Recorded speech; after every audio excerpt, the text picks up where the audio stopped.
Hi students, all of you. In the previous session, we were discussing the introduction to the physiology and anatomy and physiology, isn't it? So today's task is to have a introduction, not an actual explanation, but the introduction of the digestion and absorption. Okay, students. So when we take the food, that's called as ingestion. When we take the food, the process of intake of the food, that's called as ingestion.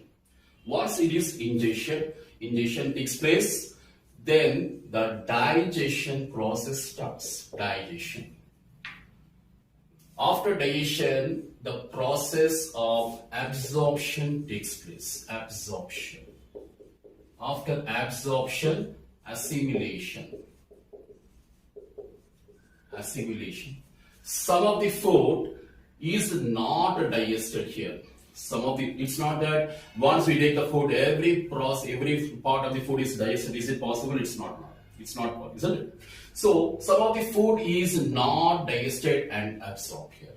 That is called as undigested food is formed in the small intestine itself. It must be eliminated out, and that process of elimination of the undigested food is called as egestion. Egestion or defecation here. Defecation here. Okay, so this is a complete process here. Okay, so the present topic is the digestion and absorption, how the digestion occurs and how the absorption is accomplished. Let's discuss now. When we take the food, that is ingestion, what happens? Digestion takes place, I told you, isn't it? So what is digestion? Of course, what is meant by digestion? What are the types of digestion? Where the digestion takes place, we'll be discussing now. Yes, students.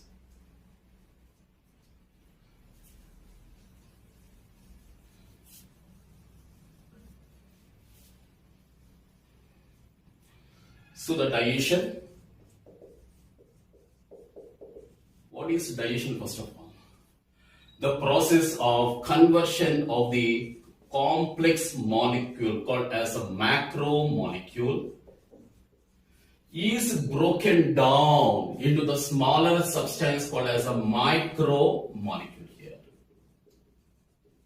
So what is digestion? The process of conversion of the complex, very complex macromolecule into the simpler, very smaller micromolecule is called as digestion here. Macro into the micro, and that is accomplished by digestion here.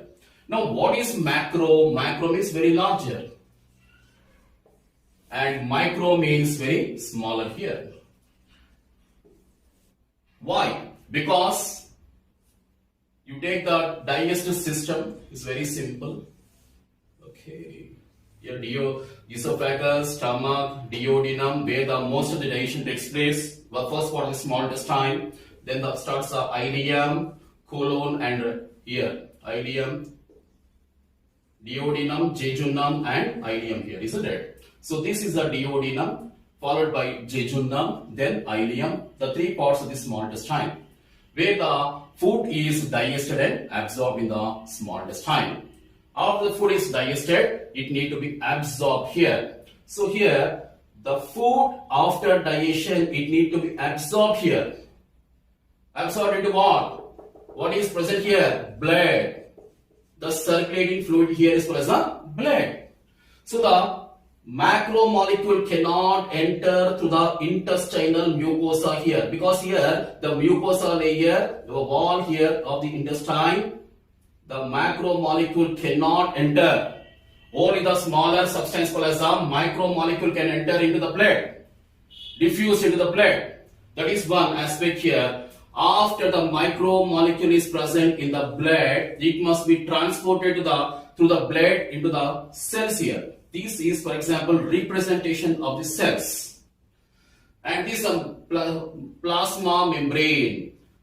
The macromolecule, can it enter? Is it possible? It's not possible. Why? Because it's a very larger molecule. How can it enter? Is it possible? Cell is very small. And macromolecule cannot enter across the plasma membrane into the cell.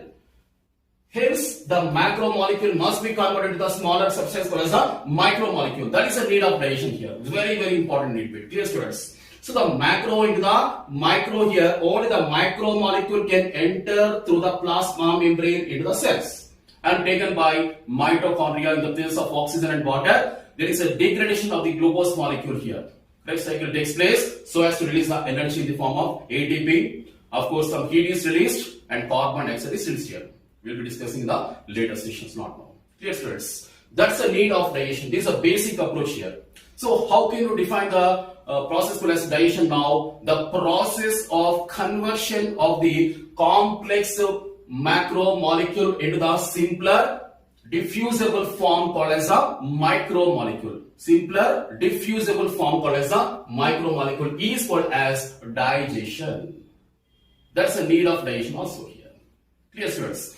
And what's the types of digestion? Let's discuss the types of digestion now. Very simple. Okay.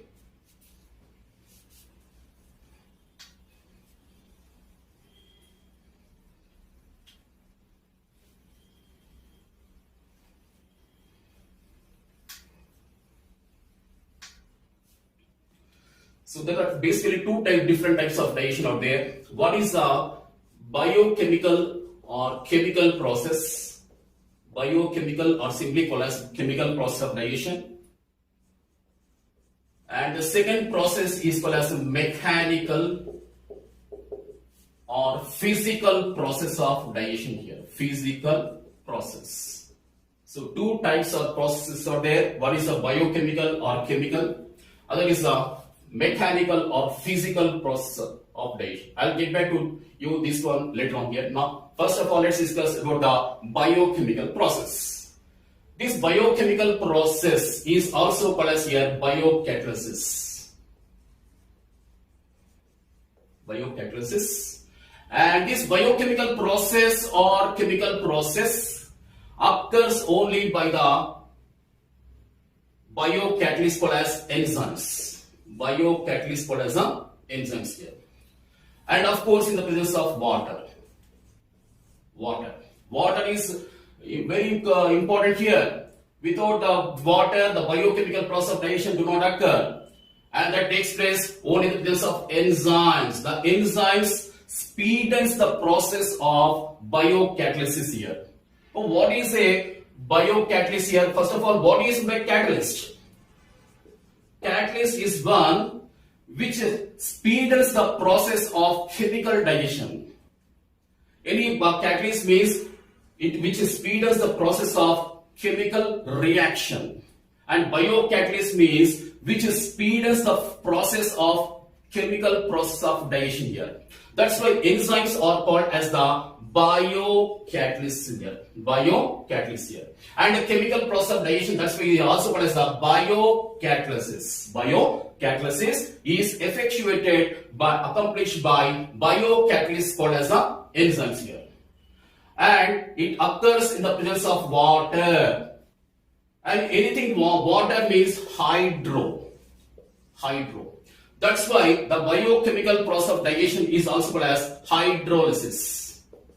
Hydrolysis here. Hydro means water. Lysis means dissolving, dissolution. Dissolution or dissolving here. That's why, and this takes place only in the presence of water. Hence, the biocatalysis is also here called as the hydrolysis here.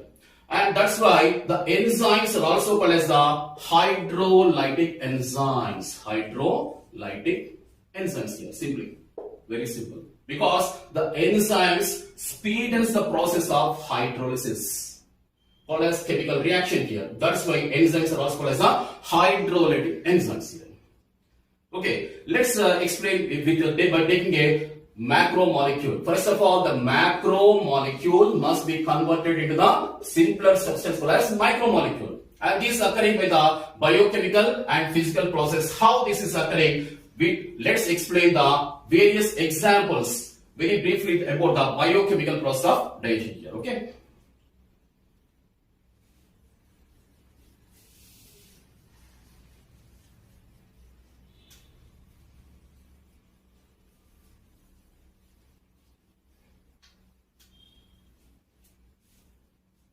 So according to definition, macro need to be converted to the micro.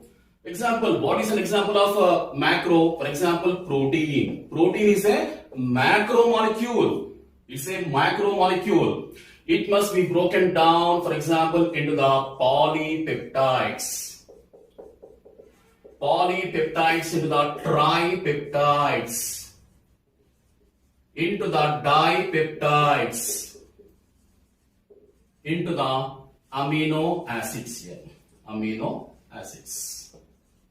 These amino acids are the micromolecules, whereas proteins are the macromolecules.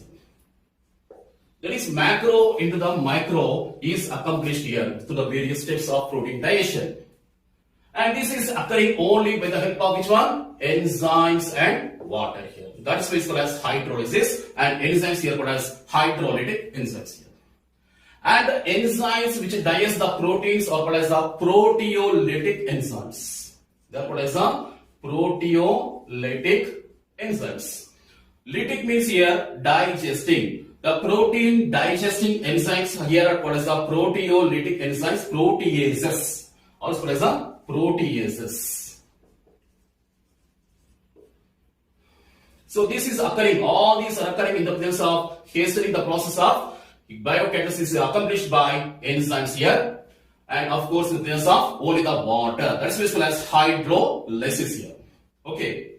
For example, see here, all of you see here, many bonds are there. Many bonds. See here, this is a complex macromolecule. For example, this is a protein molecule and this body is lined. Here it's called as a bond. What is a bond here? Peptide bond. What is a bond here? Many peptide bonds are there and this is a protein molecule. Isn't it? So, in order to convert the protein into the polypeptide, this bond must be broken here. Getting your point? It's very simple, isn't it?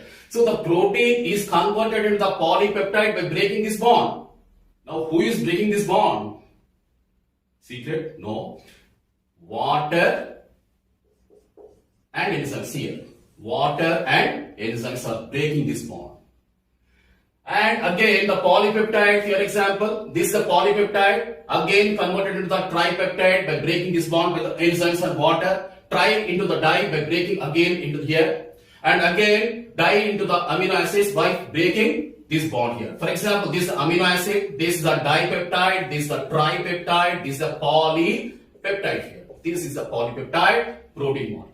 By breaking these bonds, polypeptides are formed, again breaking this form, tripeptide, again breaking dipeptide, again breaking simpler ones called as amino acids. Many amino acid molecules here are formed, for example, like this. So what are the end products of protein digestion here? The amino acids are the end products of protein digestion, and that is accomplished only in the presence of enzymes and water here. Okay, it's very simple. So next one is, let's take the case of carbohydrates.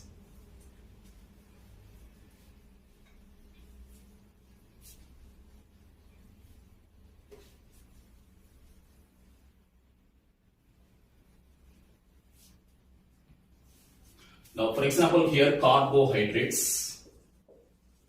The complex of carbohydrates are called as here polysaccharides.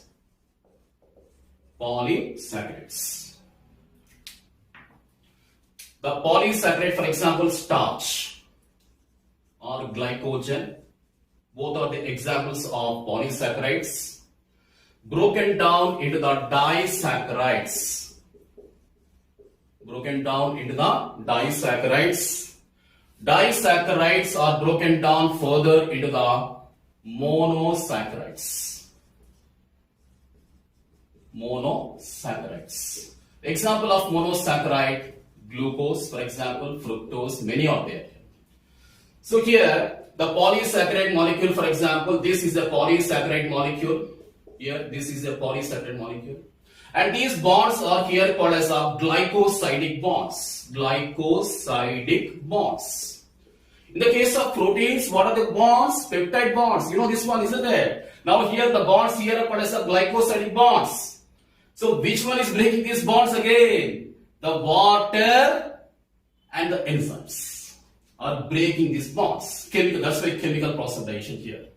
So breaking these bonds to us to convert them into which one? For example, disaccharides. And disaccharides into the simpler particles called as the monosaccharides here. Bonds are broken, see here. Here still bond is there, and which is further broken down by the enzymes and water here. Into which one? Monosaccharides here. The end products of which one? The carbohydrate digestion are called as the monosaccharides. Example, glucose and fructose and galactose here. Clear? See here, that's why macro into the micro bonds. Macro into the micro bonds here. Chemical digestion. Clear? And the bonds here are called as the glycosidic bonds. Clear, students, all of you? And these enzymes here are called as, for example, amylases, carbohydrate digesting enzymes, amylases, for example. Clear? Next one is a lipid or fat digesting enzymes.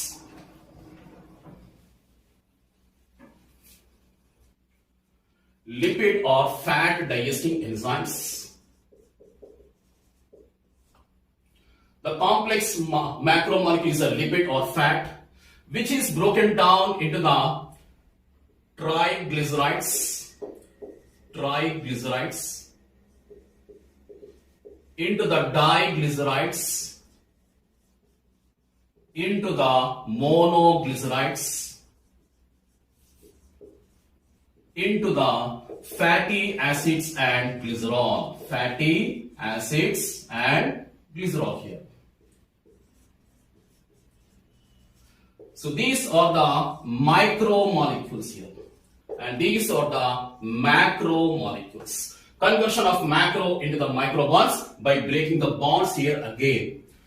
And of course, this also takes place in the presence of here. Here, this is a process called as emulsification of fats here.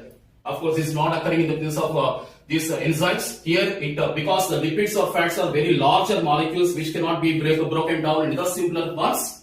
And that's why there is a essentiality of a process called as emulsification of fats. What is emulsification of fats? We'll be discussing in the later sessions, not now here. Clear, students, all of you? So once the emulsified fats are formed, the emulsified fats are broken down in the presence of water. The lipases or the enzymes which converts the complex molecule, fat molecules into the simpler substances called as the fatty acids and glycerol here. And the fat digesting enzymes called as the lipases, also called as the lipolytic enzymes, lipolytic enzymes are lipases here. Of course, here a process called as emulsification occurs, then the lipase action starts here. Until the fatty acids and glycerol are formed because they are the micromolecules here. Clear, students? So this is the chemical process of digestion. Till now we have been discussing. The second type of or second process of digestion, of course, what is that? The physical process or mechanical process. Mechanical or physical process of digestion. And this is occurring, it's well known, all of you. When we take the food, first of all, we chew the food, isn't it? So chewing is a type of mechanical process, medically called as mastication. Other is the peristalsis. Peristalsis occur. Example, churning movements, which occur in the stomach, are very good examples of peristalsis here. So mechanically, the food is digested because we take the food, it is grinded to the pieces. Complex food particles are broken down into the simpler particles here. Okay, that is called as chewing or mastication, which occurs in the buccal cavity with the help of teeth chiefly, and of course a smaller piece also to the tongue. Next one is the peristalsis. What is peristalsis? Once we take the food to the pharynx into the esophagus, from the esophagus up to the rectum. These consist of smooth muscles. What are smooth muscles? The involuntary muscles. They bring about the rhythmic waves of contractions here. So that the food is passed to the various parts of the digestive system, alimentary canal. this wave of contractions of the smooth muscles so that the food is exposed to the efficient enzymatic action is called as the peristalsis, which is taking place here, and the strong churning movements occur in the stomach here. Churning movements are nothing but it is just totally stirring movement, because additional muscles called as oblique muscles are present in the stomach, so that the vigorous peristalsis occurs in the stomach called as a stirring movement, so that mechanical process is maximum in the case of stomach here. This is also a part of the physical process of digestion called as a mechanical here. Mechanical or physical process of digestion is of chewing and peristalsis here. The details will be explained under the actual process when explained here how the alimentary canal is here doing this process of accomplishment of this mechanical and chemical process of digestion. Then I'll be discussing in detail here bit by bit. Till now, take care all of you, all of you. Bye students, all of you. In the next class, I'll be coming up with the alimentary canal and the digestive glands.